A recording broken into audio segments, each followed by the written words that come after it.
Hello history buffs, welcome back to my channel for another video. My name is Chloe Eastwood, I'm a public historian, and today I am making this video in quarantine because COVID-19 is outside and I am in a bunker.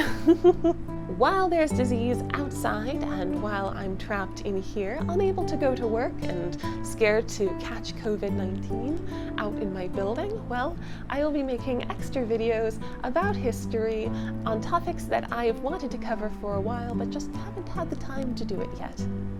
Today's topic is going to be historiography. Yes, that is a big jargony word, and yes, I think it's important to talk about what it is. So, what is it? Historiography is the history of history. It's the evolution of our historic thought over time. If you've ever found yourself in the unpleasant situation of arguing why World War II started, you've done historiography. Was it the Treaty of Versailles? Was it the crash of the stock market? Was it the faltering of international trades or fragmented political groups across Europe? The rise of fascism? What was the start of World War II and how significant were all these contributing factors? If you are waiting for the historians to have an answer, I have bad news. We don't know. We can't agree. Every history is less about the period that's being written about and more about the time period in which it was being written. It might be helpful to think of history not as what has happened, but what is the story of where we are now? And the thing about now is that it keeps changing. The way that we think keeps changing. Who is important changes. We didn't really get women's history until the 80s and 90s. How we think about history has changed. The consensus historians of the 1950s thought about labor very differently than the progressive historians a generation earlier. Essentially, historians are storytellers, and we use a lot of facts. We spend a lot of time in archives, but there's a lot of interpretation too, and there's no science there. We tried to make ourselves sciencey in the 60s and 70s by using big data and cliometrics and IBMs. But that method has severe limitations as well, and we don't do it anymore, and now cliometrics is all part of the historiography of things that, are useful and they tell part of the story, but they don't tell the whole story, and they're not supposed to either. No history is going to tell the whole story, and that's kind of the point. If you wanted the biggest picture you could possibly have about an event, for example, the Civil War, you could spend your lifetime in an archive and never be done, and also never understand the Civil War completely. These events are too big to be contained to books because they happen to people. They happen to millions of people. In order to make a perfect map of the world, you would have to completely remake the world. The best that we can do as historians is to collect impressions and interpret those into stories. People understand and identify with narrative structures and human experiences. That's why some of the best histories, the ones that we make movies out of, don't have to do with everything. They don't have to do with big data. They don't have every granular detail. They have a compelling narrative about a company or a guy or a suffragist. So even though we have limitations as historians, sometimes it's to our benefit to be limited.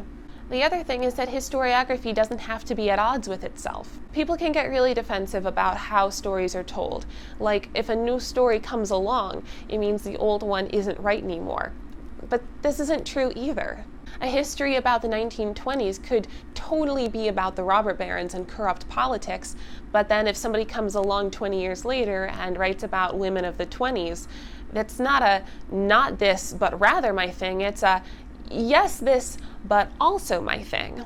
No book that's been written can unwrite another book. No movie that's been made can unmake another movie.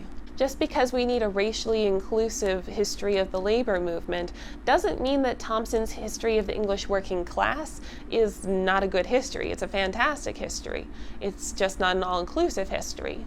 But this also doesn't mean that all histories are created equal.